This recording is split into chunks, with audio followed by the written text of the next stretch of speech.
Tout d'abord, je voudrais remercier M. François Desroches de m'avoir invité à ce colloque pour parler de mes recherches dans les manuscrits et sur une dernière recherche que j'ai effectuée sur des courants qui sont conservés à la Bibliothèque nationale de France.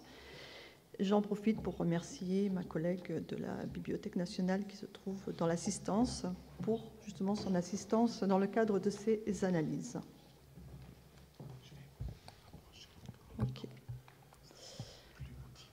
Ok, je vais essayer de parler plus fort. Lorsque l'on parle d'analyse dans les manuscrits, l'on peut s'interroger sur ce que cela veut dire et sur ce que cela implique en termes de faisabilité et de respect de l'objet patrimonial, surtout lorsque l'objet d'étude est un manuscrit très ancien et que ce dernier est déjà fragilisé par le cours de son histoire.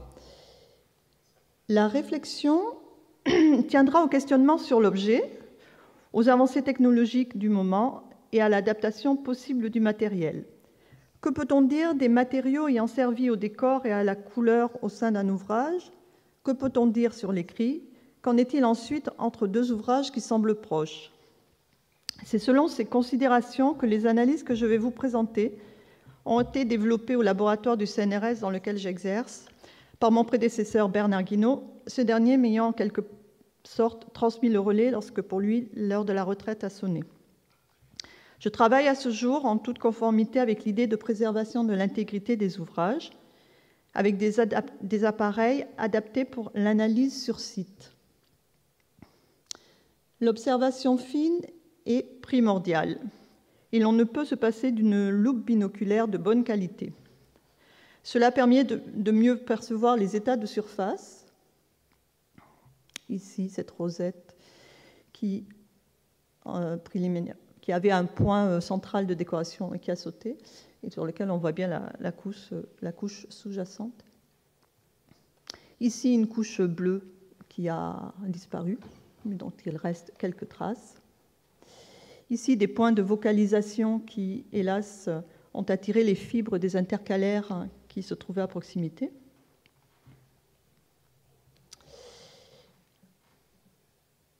Donc, l'observation fine permet d'évaluer l'état de conservation, de référencer les zones analysables, de comparer entre elles les surfaces colorées au sein du manuscrit, mais aussi entre plusieurs exemplaires. L'analyse spectroscopique à partir d'une source de lumière conduite par des fibres optiques qui éclairent la surface étudiée, ici, permettra de recueillir un signal pouvant caractériser le matériau de la couleur du fait des composés moléculaires ou chromophores présents à l'intérieur de lui. Il s'agira de comparer le signal obtenu avec ceux de couches de même couleur dans le manuscrit ou avec ceux correspondant à des matériaux de référence. J'ai mis ici quelques matériaux de référence de différents pigments bleus, rouges et des verres de cuivre. Ici, ce sont des carbonates et ici, ce sont des acétates de cuivre. Donc, la technique permet de différencier différentes des natures de pigments ou même des colorants. Ici, vous avez la courbe représentant une laque de Garance.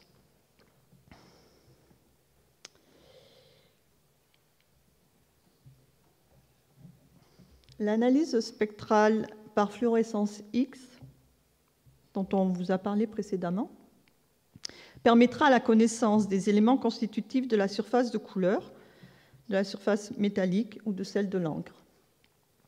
Donc ici, l'appareil que j'utilise in situ à la Bibliothèque nationale de France, une vue plus rapprochée d'une mesure en direct, et ici, un spectre obtenu sur la surface dorée d'une vignette dans le manuscrit.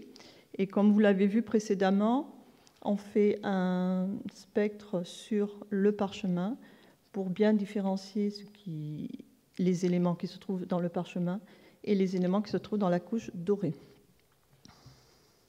Ici, vous avez un profil gris qui correspond au parchemin.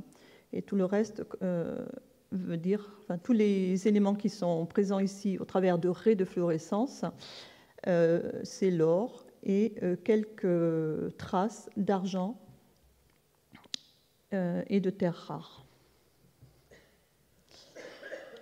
Je vous ai mis ces deux exemples de spectres, mais j'en montrerai plus après, parce que je trouve que c'est un peu difficile quand on n'est pas vraiment habitué. Ces méthodes, comme toutes les méthodes, ont leurs avantages et leurs inconvénients. Parmi ces derniers, les limites de détection sont à prendre en compte. Nous ne pourrons pas percevoir des éléments traces en très petite quantité, de l'ordre de la partie par million, comme d'autres méthodes d'analyse telles la spectrométrie de masse ou l'analyse par activation, qui ne sont pas portables. Et il s'agit plus d'analyse qualitative que strictement quantitative. Pour l'instant, nous sommes aussi gênés lorsque les tracés sont très fins, car le signal n'est pas suffisant. Mais cela pourrait se résoudre avec un spectromètre placé sur la loupe binoculaire. Cependant, l'avantage des méthodes que je viens de vous présenter sur les précédentes diapositives reste la faisabilité des analyses in situ, sans préparation des objets, l'immobilisation réduite de ces derniers, la perception de mélanges binaires, de pigments métalliques et la complémentarité de ces outils d'analyse qui nous permettent de recueillir un certain nombre de renseignements sans dommage pour les documents patrimoniaux. Tout dernièrement, l'objet d'étude a été un groupe de manuscrits considérés de période abbasside conservés à la Bibliothèque nationale, signalés par François Desroches. Ils sont constitués de feuillets coraniques dans un ensemble initial ou bien réunis sous une même reliure à une date donnée. Ces feuillets contiennent des décors, comme vous pouvez le voir ici, des couleurs dans le texte,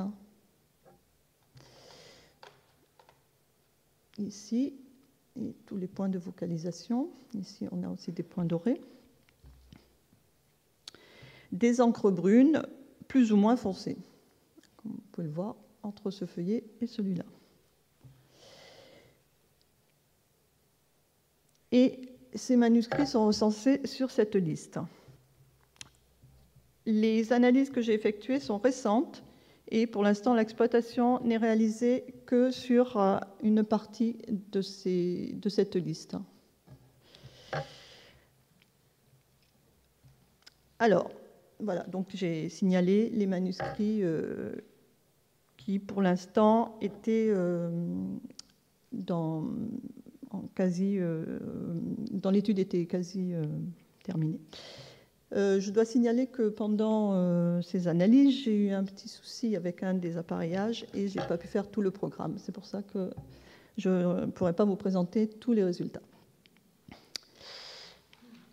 Alors, en premier lieu, il est normal de vérifier l'homogénéité des matériaux à l'intérieur d'un même ouvrage et la perception des zoomés. Alors là, hop.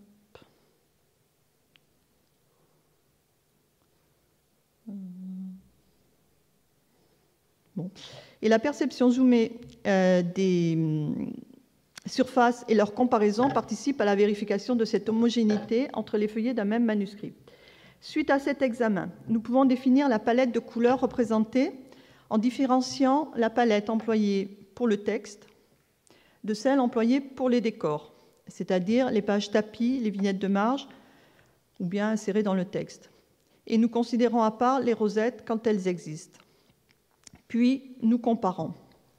Dans l'ensemble étudié, il est intéressant de constater que les palettes diffèrent entre les manuscrits, même si dans l'ensemble, cela reste assez proche, avec des couleurs que l'on retrouve, le doré, le brun, le rouge, le vert et le bleu, un petit peu moins utilisés que les autres couleurs.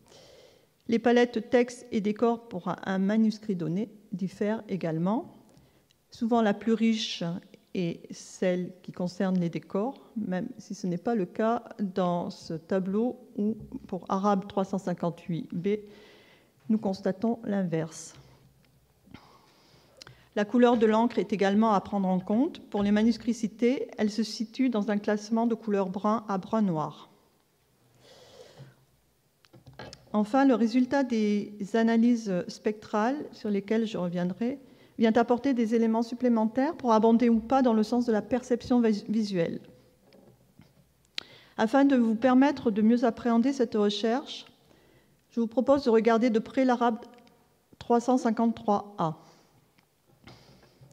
Il peut être perçu dans un premier temps comme homogène au niveau des décors. En effet, nous constatons des similitudes d'élaboration pour les couches dorées des décors tapis,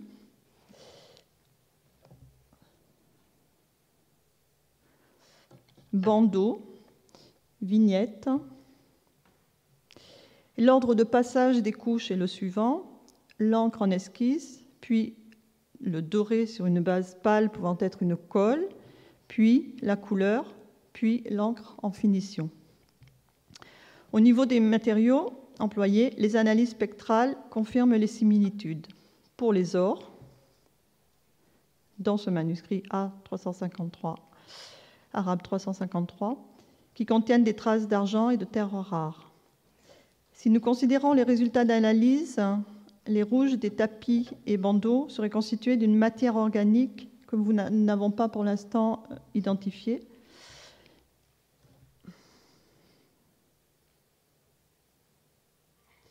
Donc ça, c'était pour montrer l'application des couches successives avec l'encre en dernier qui vient se superposer. Ici, c'est pareil. Bon.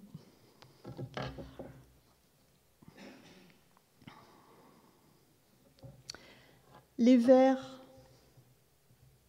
sont des verres de cuivre, plutôt des acétates que des carbonates. Et les bruns sont des matériaux assimilables à ceux d'une encre. Dans le cas des rosettes, il est intéressant de les comparer au décor, car cela peut mettre en évidence des différences. Des différences dans la technique pour poser l'or. Sur cette diapositive, une sous-couche brune est bien visible, qui n'a pas été vue dans les décors pleine page, où une base claire peut correspondre à une colle d'or. Ou bien l'on peut aussi mettre en évidence une différence dans la préparation des matériaux donnant la couleur. La couleur rouge, ici, différente entre la rosette et un décor de vignette dans le texte.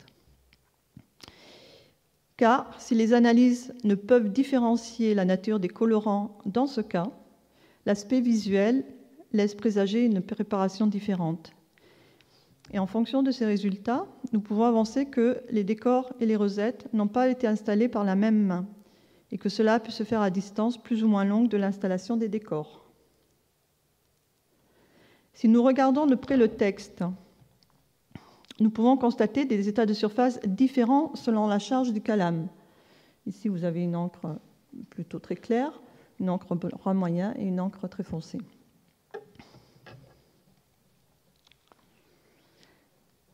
Sur ces deux diapositives, l'on peut constater la très grande ressemblance entre les surfaces de l'encre du texte et celle des points de vocalisation, qui est confirmée par les analyses spectrales.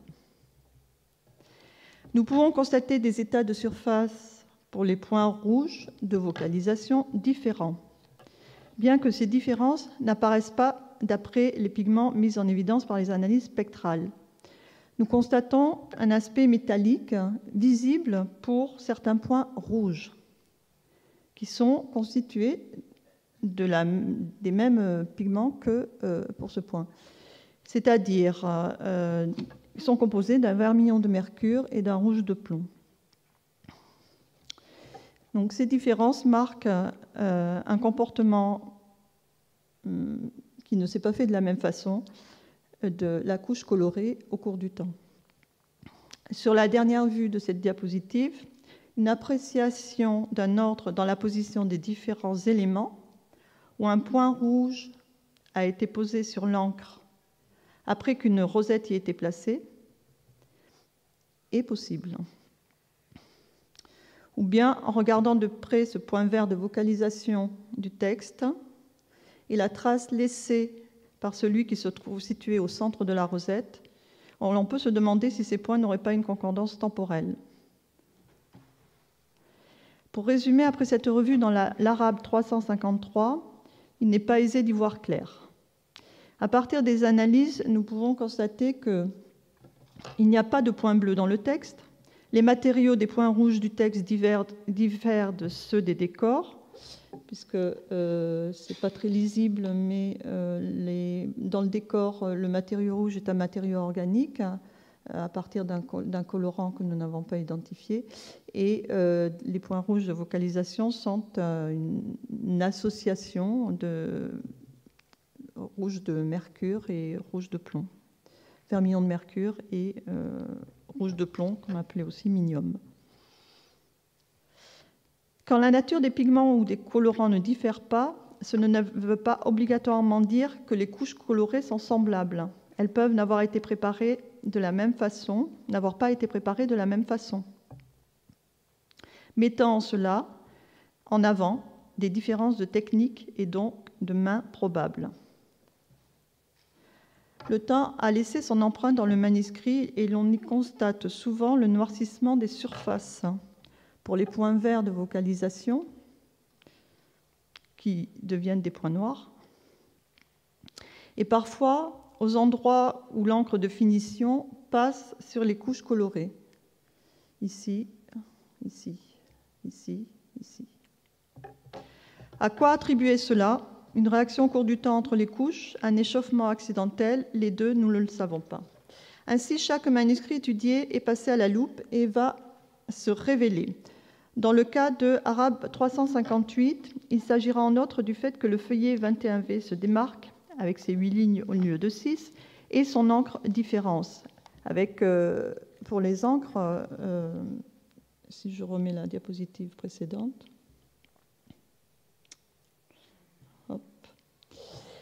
pour les encres, voilà, je trouve avec la fluorescence X des encres de type ferrogallique avec des traces de titane, de manganèse, peut-être de terres rares ou quelquefois pas de manganèse. Donc on peut peut-être arriver à différencier les encres de cette façon. Et pour le 358B, je vous disais que le folio 21 est différent. L'encre et le folio 11 aussi, parce qu'il y a un ajout d'encre. Donc les analyses le précisent. Dans le cas d'Arabe 361, une mise en évidence de l'inhomogénéité entre les points rouges de vocalisation, donc un des apports des analyses. On voit très bien ici la surface rouge qui n'est pas la même. Si nous poursuivons l'étude comparative et considérons dans l'ensemble des manuscrits exploités les décors tapis de A353 et 5178, nous constatons une très grande ressemblance qui nous poussera à regrouper ces feuillets au sein d'un même ensemble. En poursuivant ainsi de la façon dont je viens de l'exposer l'analyse des résultats et en tenant compte des précédentes études sur d'autres feuillets coraniques, notamment les analyses réalisées à Kérouan, nous espérons avancer dans ces regroupements. En étant attentifs à la façon dont les décors sont élaborés, en considérant les détails comme la présence ou pas de sous-couches pour les surfaces dorées, en tenant compte de l'aspect des couches, des résultats des analyses spectrales, nous pouvons bien avoir une idée plus précise de la fabrication de l'écrit et des décors et participer à la compréhension de la fabrication d'un manuscrit, complétée peut-être par une remise en temporalité de la vocalisation du texte primitif, grâce à une analyse conjointe avec les chercheurs des autres champs d'études. Je vous remercie.